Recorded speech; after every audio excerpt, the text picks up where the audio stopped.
तीन नाबालिग चुड़ैल बेटियों का बाल विवाह। भूतिया दुनिया के सबसे शक्तिशाली मालिक राका भूत और उसकी मल्लिका शहनाज चुड़ैल मासूम छोटे भूत चुड़ैल बच्चों का बाल विवाह करा रहे थे। चलो ये बाल विवाह भी निपटने वाला है, ऐसे ही हम और भूतिया बच्चों का करवाएंगे। आपने बिल्कुल ठीक कहा, बाल विवाह इन बच्चों के लिए एकदम बढ़िया है, जिससे अभी से ही ये घरेलू काम को समझ जाएंगे। ये कहते ही दोनों वहां से जा रहे थे कि तभी तीन चुड़ैल छोटी बच्चियां आकर उन शक्तिशाली राका और शहनाज को अपने जादू से कैद कर लेती हैं। बहुत शौक है ना तुम्हें बाल विवाह कराने का, इसकी सजा तुम्हें मिलकर रहेगी। हमारी जिंदगी तो बर्बाद कर दी, अब देखना तुम्हारे साथ क्या होगा। हाँ मान्या, तुमने बिल्कुल ठीक कहा। तो क्या अब हम इन्हें जान से मार डालेंगे? तुम तीनों की हिम्मत कैसे हुई हमें इस तरीके से कैद करने की? जानती हो ना, इस दुनिया के मालिक हम हैं। मैंने कहा छोड़ दो, हमें ऐसी कौन सी शक्तियों से बांध दिया है जो हमारे बस तुम पर नहीं चल रहा है। आखिर ये सब क्या था? इस भूतिया दुनिया के मालिक को ही तीन छोटी बच्चियों ने कैद कर लिया था। आखिर क्या वजह थी जो उन तीन चुड़ैलों को ऐसा करना पड़ा? पूरी बात जानने के लिए भूतिया कहानी में कुछ समय पीछे चलते हैं, जहां 8 साल की रागिनी अपनी हम उम्र 2 सहेली मान्या और नूरी के साथ बाग में पकड़म पकड़ाई खेल रही थी। अरे अरे नूरी, मुझे पकड़ कर दिखा, तेरे बस की बात नहीं है मुझे आउट करना। अरे रागिनी छोड़ना, सबसे तेरे करीब हूँ, दम है तो मुझे पकड़ कर दिखा। उन दोनों को ही पकड़कर आउट कर दूंगी मैं, देखती जाओ। तभी नूरी चुड़ैल अपने जादू से हवा में उड़कर उन दोनों के पीछे पीछे भागती है, तो वो दोनों भी हवा में उड़कर इधर उधर जाती हैं और अपनी शक्ति से नूरी रागिनी को अपने करीब लाकर आउट कर देती है और कहती है, टप्पा पकड़ लिया, अब तेरी टर्न है। भाई तूने चीटिंग करी है, तूने अपने जादू से पकड़ा है। तो क्या हुआ, हमारे भूतिया पकड़म पकड़ाई में ऐसा ही होता है, इंसान थोड़ी जो हवा में नहीं उड़ सकते। क्या आज हमारा इंग्लिश का टेस्ट है, पढ़ाई की भी है या नहीं, वरना मैम बहुत मारेंगी। ओह नो यार, मुझे तो ऑपोजिट वर्ड आते ही नहीं है, अगर मैं टेस्ट में फेल हो गई तो। अरे नहीं होगी, मेरे को आता है, बहुत आसान है, उल्टा लिखना होता है। जैसे तू मुझसे उल्टा बकवास करती है, जैसे दिन का रात होता है तो इंग्लिश में डे का नाइट होता है, और जैसे ही जाने का गो होता है वैसे ही आने का कम होता है। अच्छा, जैसे तेरी बदसूरत शक्ल का अगली और मेरी खूबसूरत शक्ल का ब्यूटीफुल होता है। देख तू फिर से शुरू हो गई, तेरी मम्मी से शिकायत करूंगी मैं, फिर मैं तेरे पापा से करूंगी, जो बोल दे। अरे तुम दोनों तो फिर से चालू हो गई, थम जाओ। हाँ ठीक है। इस तरह तीनों बच्चियां भूतिया स्कूल जाकर पढ़ाई करती हैं और वापस आकर फिर से साथ में खेलने लगती हैं कि रॉकी भूतिया बच्चा आकर उन तीनों चुड़ैलों के साथ खेलता है। ये सब होता हुआ चारों के माता पिता कहते हैं, अरे युवराज, देखो तो हमारी बेटी रागिनी कैसे उस लड़के के साथ खेल रही है। हाँ, वो तो मैं देख रहा हूँ, इन दोनों की कितनी जम रही है। मैं तो कह रही हूँ, जो बच्चे अभी इतना साथ में खेल रहे हैं वह बाद में भी ऐसे ही खेले तो कितना अच्छा होगा। मेरा मतलब इनका बाल विवाह करा देना चाहिए, जिससे ये दोनों एक दूसरे को समझ जाएं। आपने बिल्कुल ठीक कहा, मेरा बेटा आपकी चुड़ैल बेटी के साथ बहुत खेल रहा है। तभी वहाँ राका और शहनाज पहुंचकर कहते हैं, तुमने बिल्कुल ठीक कहा, मैं सोच रहा हूँ हमारे भूतिया लोग में इतनी शांति अच्छी नहीं है, इसलिए अब से इन बच्चों का बाल विवाह कराया जाएगा, ताकि आगे चलकर ये अपनी मर्जी से शादी न करें, अभी से ही पति पत्नी बनकर साथ रहें। तो इन तीन चुड़ैल बच्चियों का कल बाल विवाह हो जाना चाहिए, जैसे आपकी इच्छा मल्लिका। कुछ देर बाद सोनल अपनी बेटी रागिनी को शादी करने के बारे में बताती है तो कहती है, माँ शादी क्या होता है? शादी मतलब जैसे तेरे पापा की मुझसे हुई है, मैं उनके साथ रहती हूँ, ऐसे ही उस लड़के से कल तेरी शादी है। नहीं माँ, मुझे कहीं नहीं जाना, फिर मुझे आपकी तरह काम करना पड़ेगा, खाना बनाना पड़ेगा, मुझे खेलना पसंद है, बस मुझे शादी नहीं करनी। तभी रागिनी का पिता उसे धमका देता है। ये सुनकर वो गायब होकर अपनी सहेलियों के पास पहुंचती है और बाल विवाह के बारे में बता देती है। इस बात से तीनों सहमत नहीं होती, फिर भी अगले दिन उन तीनों चुड़ैलों को जबरदस्ती दुल्हन की तरह सजाकर उनके हम उम्र भूतिया दूल्हे के साथ बिठा देते हैं, जहाँ तीनों कहती हैं, पापा मैं शादी नहीं करनी चाहती, हमें जाना है। मैंने बोला चुपचाप यहीं बैठो, यही ठीक है तुम्हारे तीनों के लिए। मान्या, अब तो तू मेरी पत्नी बन जाएगी। फिर मैं तुझसे बहुत खाना पकवाऊंगा, कपड़े धुलवाऊंगा। मैंने बोला चुपचाप यहीं बैठो, यही ठीक है तुम्हारे तीनों के लिए। नहीं नहीं, हमें ऐसा कुछ नहीं करना, हमें जाना है यहाँ से। हाँ, हमें जाना है। तुम सब क्या देख रहे हो? अपने अपने बच्चों को शक्तियों से बांध दो और जबरदस्ती शादी करा दो। राका की बात सुनकर उनके माता पिता जबरदस्ती उनका बाल विवाह करा देते हैं, जिसके बाद वो विदा होकर अपने भूतिया ससुराल चली जाती हैं, जहाँ रागिनी की सास बिल्लो कहती है, ए रागिनी चुड़ैल, चल चुपचाप से खाना बना कर लाओ और मुझे पानी दे दे। साड़ी न पहन पाने पर छोटी सी रागिनी उसका खाना पीना लेकर आती है, जिसे लाकर वो अपनी सास के सामने गिरा देती है और बिल्लो कहती है, बदतमीज कहीं की, ठीक से एक काम नहीं कर सकती क्या? एक तो तुम्हारे माँ बाप ने बाल विवाह कराकर यहाँ भेज दिया है। माँ जी, मुझे काम करना नहीं आता, मम्मी ने सिखाया नहीं है मुझे, तो बस खेलना और पढ़ना अच्छा लगता है, शादी नहीं करनी थी। बकवास बंद करो, पोछा लगा। रागिनी इन सब से बहुत परेशान हो जाती है। जो हाल उसका था वही हाल उसकी दोनों सहेलियों का था। उन्हें भी बाल विवाह के बाद गृहस्थी संभालने नहीं आ रही थी, जिनसे उनके भूतिया सास ससुर भी उन्हें डांट रहे थे। एक दिन तीनों इकट्ठा होकर कहती हैं, रागिनी, मान्या, मैं बहुत परेशान हूँ, मुझसे ये सब नहीं होता। मैं भी, मुझसे ये कपड़े नहीं पहने जाते, मेरी सास तो बहुत मारती है। सेम, मेरी भी, वो तो कोई जादू करने ही नहीं देती, और ये सब हो रहा है उस रागिनी मल्लिका और उसके पति राका की वजह से। हाँ बिल्कुल, बाल विवाह करना इस उम्र में बिल्कुल ठीक नहीं है, ये बात हमें उन्हें समझानी होगी। तो चलो। ये कहते ही चुड़ैल अपने माँ बाप को बाल विवाह के बारे में समझाने के लिए उन पर थोड़ी हिंसा करती हैं। फिर तीनों चुड़ैल वहाँ पहुँच जाती हैं जहाँ राका और शहनाज बाकी बच्चों का बाल विवाह करा रहे थे। तभी तीनों चुड़ैल अपनी शक्तियों को मिलाकर एक साथ उन्हें कैद कर लेती हैं। तो गुस्से में राका बोलता है, तुम तीनों ने ये सब करके बिल्कुल ठीक नहीं किया है। जैसा कि तुमने हमारा बाल विवाह कराकर बहुत अच्छा किया है, जानते भी हो ये कानूनन एक जुर्म है, तुमने हमसे हमारा बचपन छीना है। बिल्कुल, किस हक से तुमने यहाँ बाल विवाह की प्रथा चालू करवाई है? शहनाज मल्लिका, कम से कम यही सोच लेती कि हम बच्चे हैं, हमें ये सब समझने की बुद्धि और शक्ति बिल्कुल नहीं है, तो हमें पढ़ने दे। लेकिन नहीं, नाबालिग रूप से तुमने हमारा जबरदस्ती बाल विवाह कराया है, एक बहुत बड़ा जुर्म है जिसकी तुम्हें बहुत कड़ी सजा मिलेगी। बकवास बंद करो, ये सब, ये कोई जुर्म नहीं है। अच्छा तो भुगतो। ऐसा बोलकर तीनों बच्चियां चुड़ैल उन दोनों को बहुत मारती हैं, हवा में पटक कर फिर उनके साथ बॉल बनाकर खेलती हैं और हंसकर बोलती हैं, हमारे साथ पंगा लोगे तो यही होगा। छोड़ दो हमें छोड़ दो, चक्कर आ रहे हैं, ये हमारे साथ क्या कर रहे हो?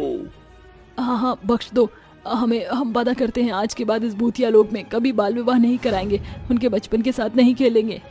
ऐसे नहीं, सभी भूत और चुड़ैल के सामने ऐलान करो।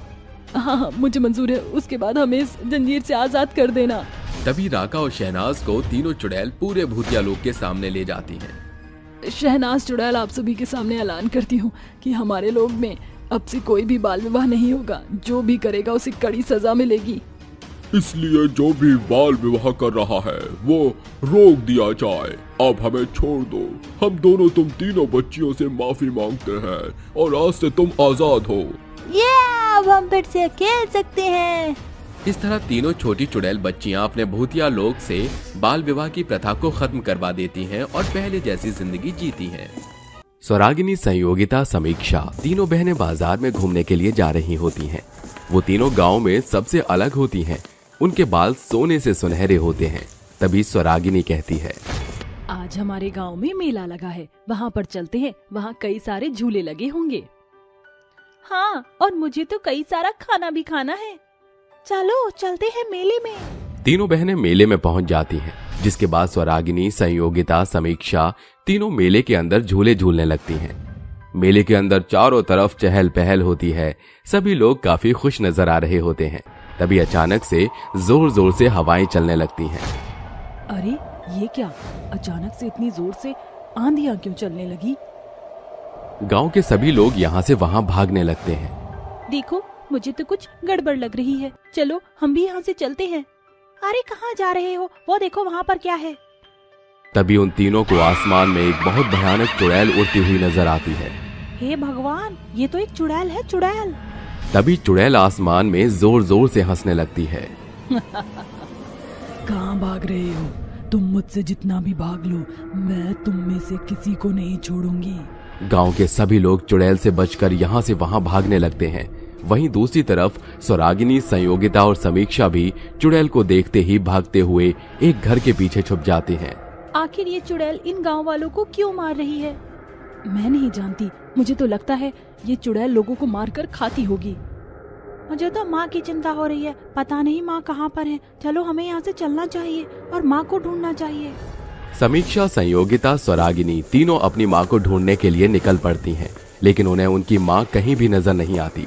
वहीं दूसरी तरफ चुड़ैल गांव के कुछ लोगों को मारकर चली जाती है। आखिर ये चुड़ैल कौन है और क्यों हम गांव वालों को मारती जा रही है? तभी वहां पर स्वरागिनी, संयोगिता और समीक्षा घायल लोगों को देखकर हैरान रह जाती हैं। स्वरागिनी 10 साल की थी, समीक्षा और संयोगिता से बड़ी थी। जैसे वो घायल लोगों को देखती है, उसकी आंखों में आंसू आ जाते हैं और वो उनके पास जाती है। बाबा, उठो बाबा, आपको कुछ नहीं होगा। जैसे ही वो उस घायल बुजुर्ग को उठाती है, वो अचानक से बिल्कुल ठीक होने लगता है, जिसके सभी घाव मिट जाते हैं। ये देखकर वो बुजुर्ग आदमी हैरान रह जाता है। अरे कौन हो तुम और तुम्हारे अंदर ये शक्तियाँ कहाँ से आई? मैं नहीं जानती कि मेरे अंदर ये जादुई शक्तियाँ कहाँ से आई। स्वरागिनी एक एक करके घायल लोगों को उठाती है। उसके छूने से सभी लोग ठीक हो जाते हैं। इस बात से गांव के सभी लोग हैरान हो जाते हैं।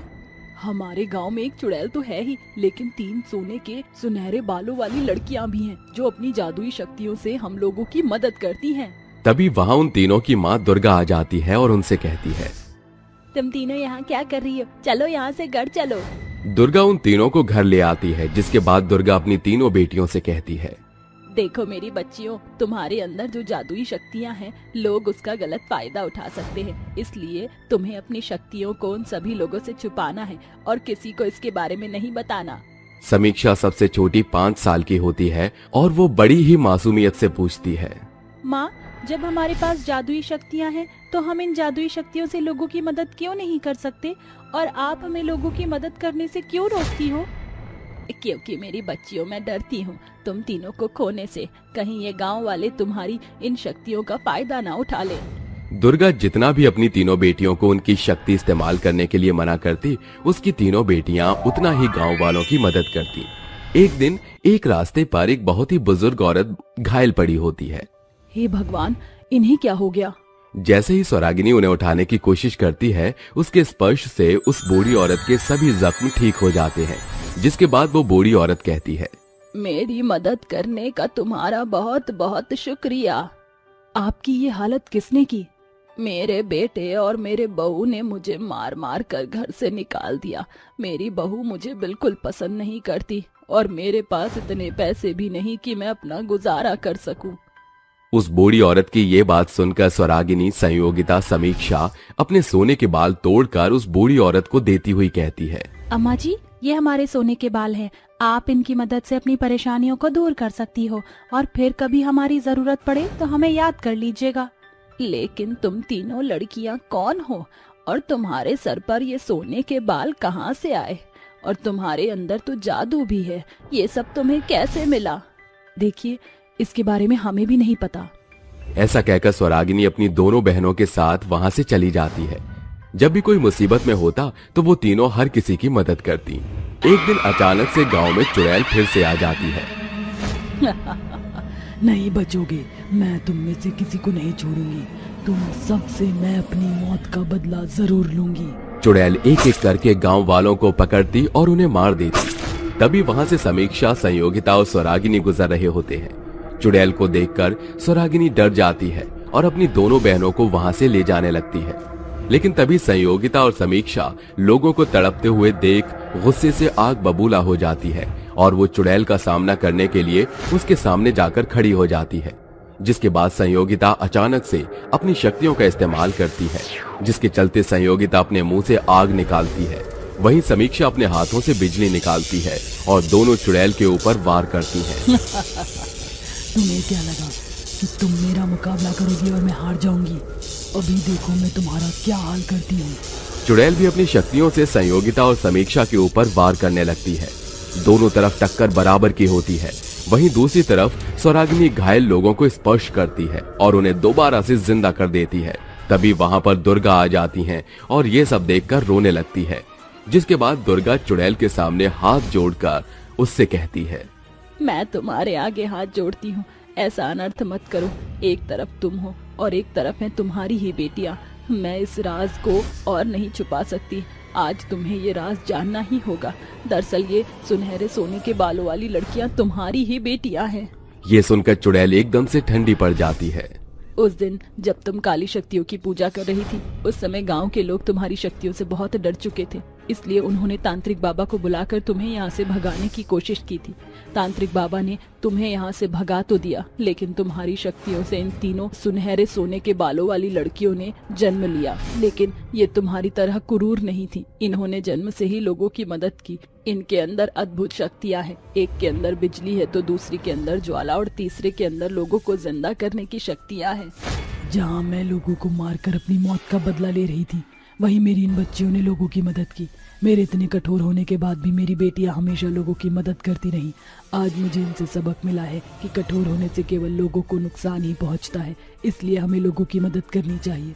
लोगों की मदद करने से हमारे दिल को शांति भी मिलती है और सुकून भी। उस दिन के बाद से चुड़ैल का बर्ताव बहुत बदल जाता है और वो अपनी सुनहरे सोने के बालों वाली बेटियों के साथ मिलकर गांव के लोगों की मदद करती है। ये कहानी है डुमराव गांव की, जहां बसा एक सरकारी स्कूल बरसों से बंद पड़ा हुआ था। पूरे गांव गढ़ ने उस स्कूल को भूतिया करार दिया था। इसलिए कोई भी जिंदा इंसान उस भूतिया स्कूल के सामने से भूल कर भी नहीं गुजरता था।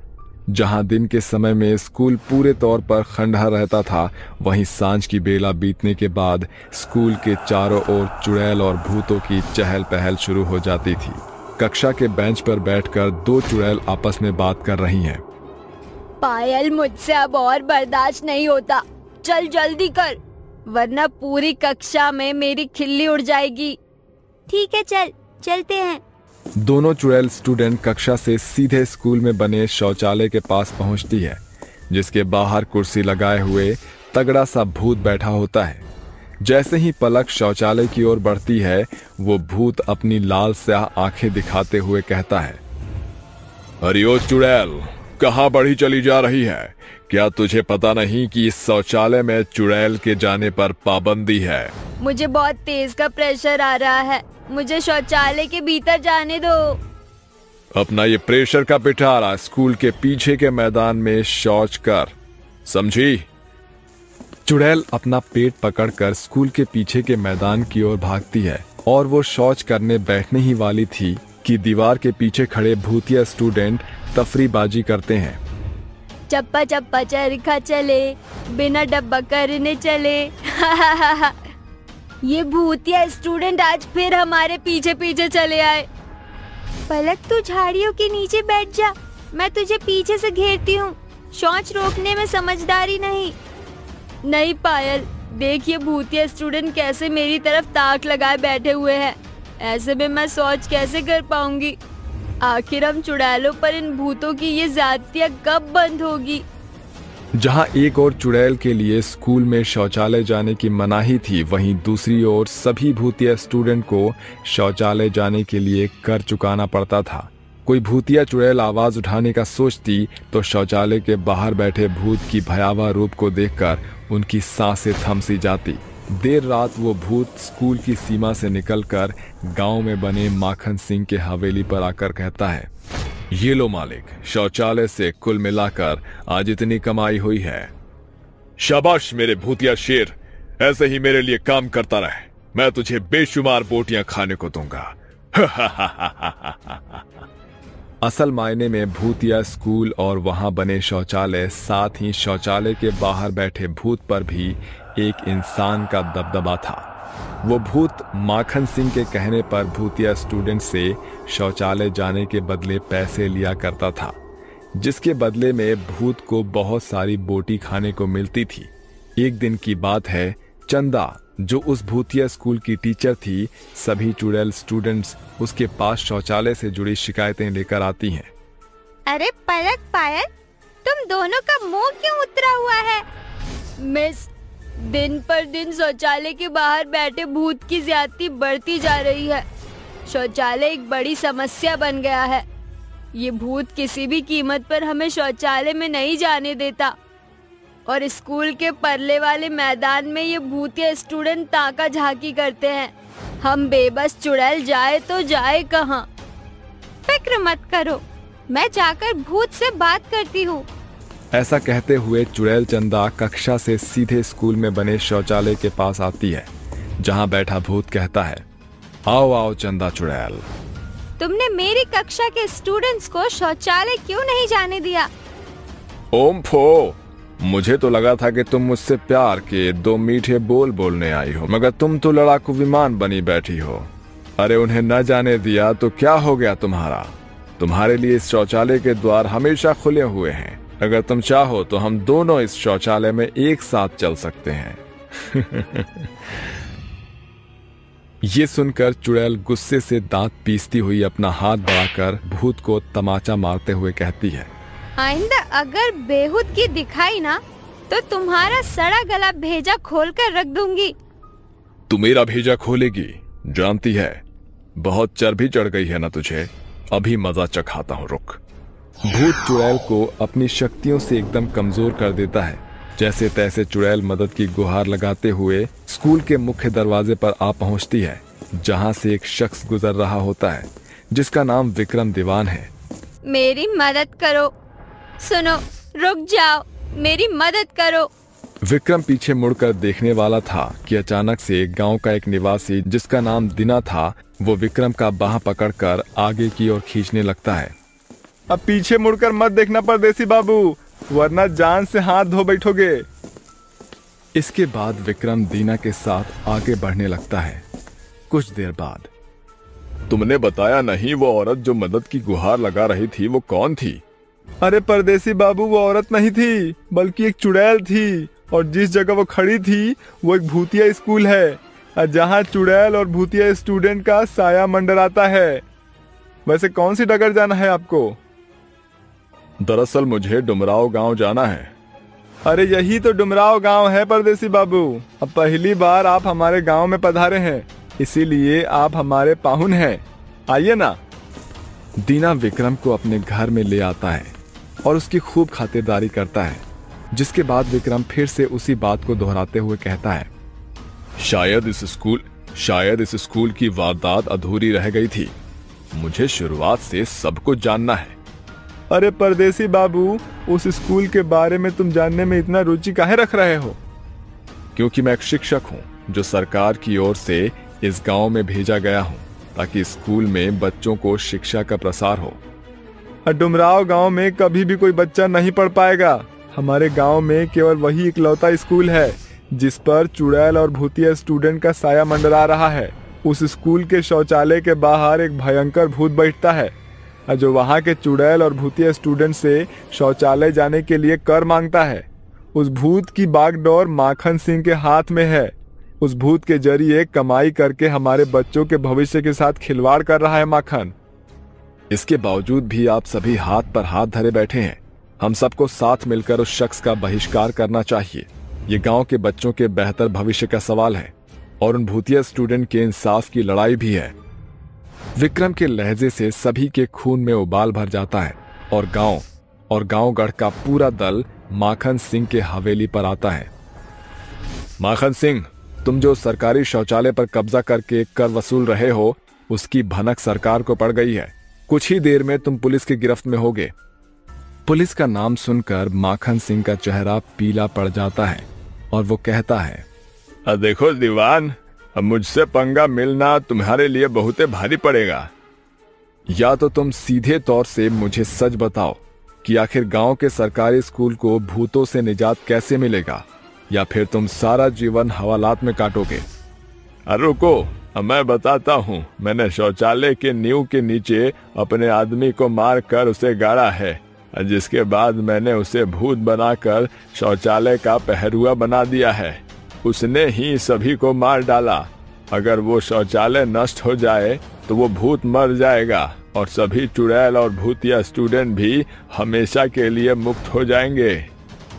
विक्रम और गांव के निवासी पूरी तैयारी के साथ अगली रात जलती हुई मशाल लिए वहां पहुंचते हैं। क्यों री गोपी, आज के जमाने में सिर्फ 10 रुपए में कौन तुझे शौचालय जाने देगा? चल भाग यहाँ से।